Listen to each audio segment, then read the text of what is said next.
Hello, my name is Kayla Elliott, and I'm so excited to be sharing this literacy strategy with you called Carousel Brainstorming.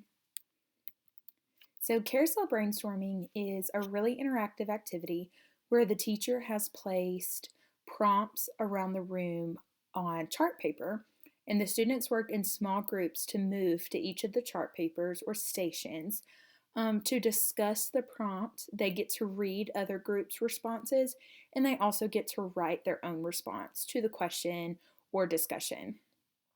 The carousel stops when the group arrives back to the first location, so when they have visited every one of the stations. So, how to incorporate it? One of the best things about carousel brainstorming is that it can be used for a lot of different purposes. It can be used for activating background knowledge. So before you start a unit of study, you could put a few prompts around the room to see what students already know. You can use it to review before a test or at the end of a unit to see, what students have learned. You can use it for just social discussions about a book or a topic going on in the world today. You can use it to make connections to books and so much more than that. So, just one specific example in the content area classes, if you teach history or science, you can label your stations with open ended questions that can allow students several answers that they can put on there, not just a one answer question. So, an example would be, what is one thing that causes greenhouse gas? That question has a lot of answers, so students can discuss it and write their answers on there. Um, Another thing for history could be, tell us your favorite president and why, or something like that. Just to get students discussing, once again, activating that background knowledge, making connections, lots of skills involved. So here's how you set it up. So the teacher will think of the prompts or questions beforehand and write those down on chart paper. The chart paper will be placed around the room, and you want to make sure that your room's arranged in a way that students can move around easily without causing a lot of disruption while you're changing stations. You want those transitions to be smooth. The students will be placed into equal groups and assigned a color marker. That way, you know which group has written each answer, and to ensure that each group did write an answer on each chart paper. An alternative to this is using sticky notes. Instead of the students writing their answers right on the chart paper, they can have sticky notes that they write their answers on and stick the sticky note right on the chart paper. So each group will start at different stations and have 3 to 5 minutes to discuss and write their answers. The teacher will need some sort of signal for the students to know when it's time to move to the next station. So each group will move at the same time. It's not just a free for all. That'll ensure that students aren't rushing through the activity, that they do take the time to discuss each question. And I would recommend maybe giving a warning bell. So if I was using this in my class, I would probably use my bell and I would hit it one time as a 1 minute warning. So in case students hadn't started writing yet, they know they need to start writing. And then maybe hit the bell 2 times when it's time to transition to the next station. So just some more tips for teacher engagement. Definitely discuss the expectations before the activity begins so that students know what's expected of them, that they're supposed to be respectful of other students' opinions, that they should listen as well as contribute their own ideas, that they should, move around the room carefully and calmly and not, be messing with other things in the room, just whatever those expectations are for your students. Be strategic about the groups if necessary. You teachers know that every class is different. Some classes you may can let them pick their own groups. Just say, form groups of 3 people. In other classes, you will have to be more strategic and maybe we'll have to assign the groups. Whether it's for academic reasons, a student will need help and will work better with certain students, or because you have a group of buddies in your room and you know that they won't participate the right way in the activity. So don't be afraid to assign the groups if necessary. It could be helpful to model the thinking out loud for one of the stations.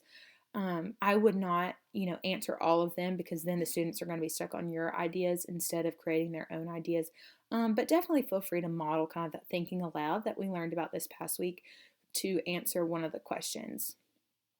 Obviously, the teacher will be keeping up with the timer and warning students, when time's almost up, but the teacher can also be moving around, listening into group discussion, kind of how teachers will interact with turn and tells or turn and talks to neighbors. You want to be moving around and listening to those group discussions.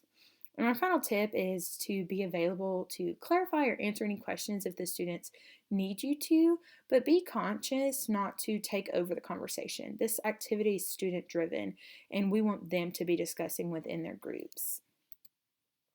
There are multiple benefits to using carousel brainstorming.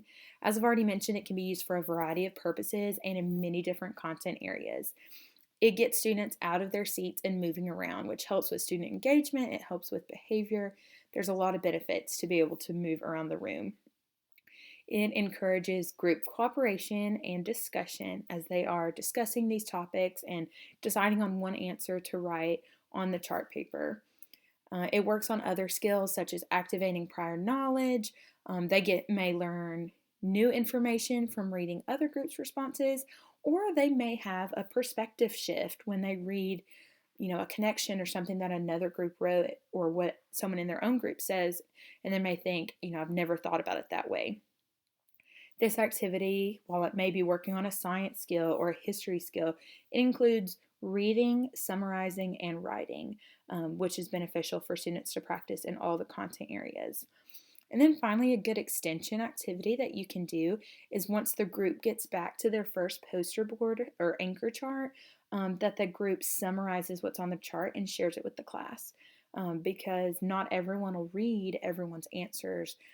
For example, if a group started at poster 4, when they get to station 5, only one other group would have written on there at that time. So they won't see everybody's answers for every single question. And so giving a little summarizing activity at the end helps students practice those skills as well, like presenting, and also shares all the information with the class. So the text I selected for this class is from the series My Name is America, and it's the journal of Scott Pendleton Collins, a World War II soldier. And I chose this book for a few reasons, primarily because my reading certification degree is going to be for K through 12th, and as the preschool teacher, I have a lot more experience with picture books and simple stories, and so I wanted to challenge myself by getting a little bit longer book. So this is a short chapter book. And I wanted to give you guys just a brief summary of what the book's about. So 17-year-old Scott Pendleton Collins carries a journal with him as he's deployed to France during World War II. The first journal entry begins on May 24th, 1944, as Scott is arriving in England and remembering his going away party. Only a few entries later, the tone drastically shifts as he writes about the chaos and brutality of what is now known as D-Day. The journal entries continue to talk about various battles, living conditions, real towns in France, the rumors around camp, the internal turmoil of shooting Germans, and the constant fear of dying. Even more than showcasing the brutalities of war, their journal entries also give insight to the typical teenager. He has a crush on a girl back home. He wonders how the high school sports teams are performing. He loves getting his letters from his family, and he contemplates the complexities of making friends with his fellow soldiers. The last entry was exactly 2 months later on August 24th, and he writes about getting injured. He was shot right above his knee on his 18th birthday. So he receives medical attention and gets sent back to England before the war's over. The closing epilogue includes some of the statistic of lives lost in each of the battles of World War II, as well as the future plans of each person in the story. The end of the book includes a Life in America in 1944 section that gives an overview of important historical events, people, and dates. It also includes real pictures from this time period. So using this text in the content area, while the story is fictional, it includes real places, it includes some real people, and also gives some true historical events, such as storming the shores of Normandy on D-Day. This would be used in a social studies classroom to help students get a better understanding of World War II, and I thought it aligned great with the 6th grade social studies standard, which identifies causes and consequences of World War II and reasons for the United States entry into the war. I feel like reading this type of book gets students immersed more in the story and will help them understand the effects of the war better than simply reading about the battle in a textbook. This book is written in a journal format, which would allow teachers to also pick and choose what sections to read. While it does complete one whole story, it would not be too confusing to, skip around and pick a few sections if time did not allow for the entire book to be read. And just one additional benefit from a reading specialist is that this book is part of a series.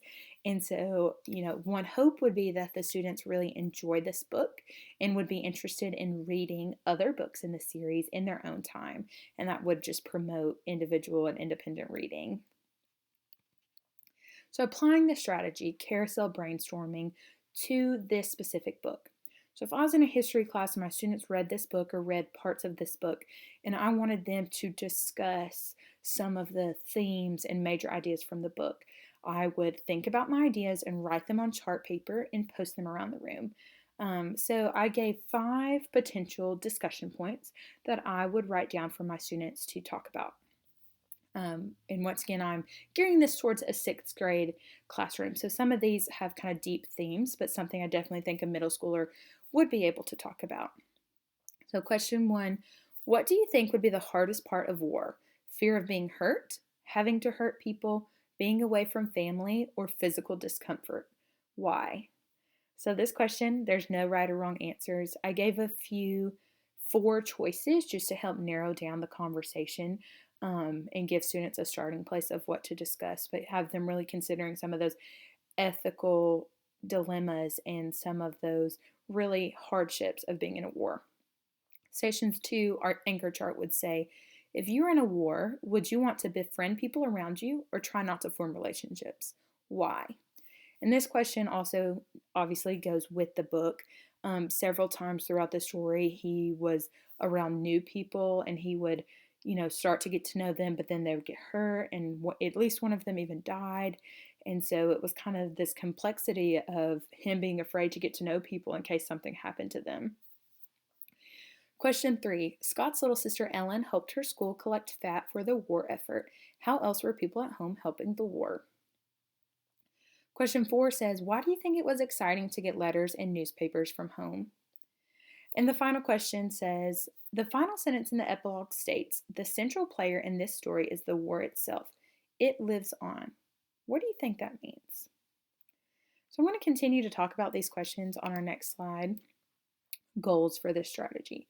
So the reason I picked those 5 topics to use in my carousel brainstorming.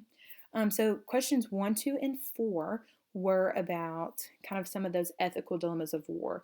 The questions, what would be the hardest part? Would you want to befriend other soldiers? And why is it exciting to get letters from home? The goal for those is to get students to really immerse themselves in the story, to change their perspective into what it would be like living in those times and serving in this war, and having those interesting discussions. The question 3 was about how else people at home were helping with the war. And this question is helping to make connections to outside knowledge of the book, to apply their knowledge from other textbooks or other discussions in the classroom, and to apply that knowledge to this book. And then question 5, which was about that final sentence in the epilogue, which was saying the main character in this book is war and it never goes away.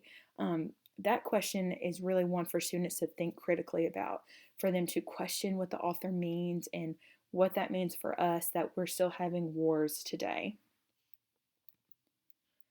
And so here are the references I used. I cited the Alex website, where I pulled that standard from, the book, and then one website that I used to add some ideas to carousel brainstorming. The main synopsis of this PowerPoint will be in the handout, and I'm excited to hear how you guys think you can use this strategy in your classrooms.